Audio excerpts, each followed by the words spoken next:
Le Premier ministre a présidé cet après-midi une séance de travail à laquelle prenait part une délégation des responsables du secrétariat exécutif international de la norme Initiative pour la transparence dans la gestion des industries extractives en mission de contrôle et d'évaluation Gabon. Balbin Samova, Francis Ifunda, Peter Monfumbi, Mwandimbu.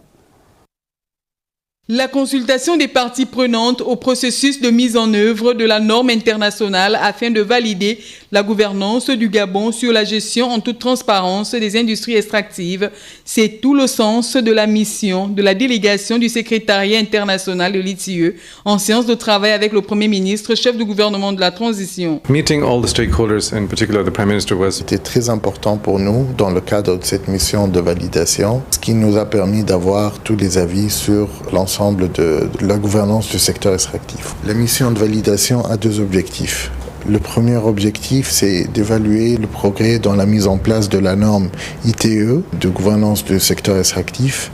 Et le deuxième objectif, c'est accompagner le Gabon dans la mise en place des bonnes pratiques dans le cadre de la gouvernance du secteur extractif. Depuis sa réintégration à la norme internationale en 2021, le Gabon apparaît comme un bon élève qui obéit aux exigences imposées par celle-ci dans la transparence des industries extractives. Le Gabon, il a publié depuis qu'il a rejoint l'ITE en 2021 2 rapports. Et cette validation s'inscrit dans le cadre d'évaluation du progrès accompli par le Gabon dans la mise en place des normes ITE. Le Premier ministre supporte le travail sur la transparence et il a réitéré l'engagement du gouvernement envers la transparence et le travail œuvrant pour la bonne gouvernance du secteur extractif. Raymond Sima a réitéré l'engagement du Gabon à la bonne gouvernance en matière de transparence dans la gestion des revenus tirés de l'exploitation des ressources minières, gazières et pétrolières afin de réussir sa transition énergétique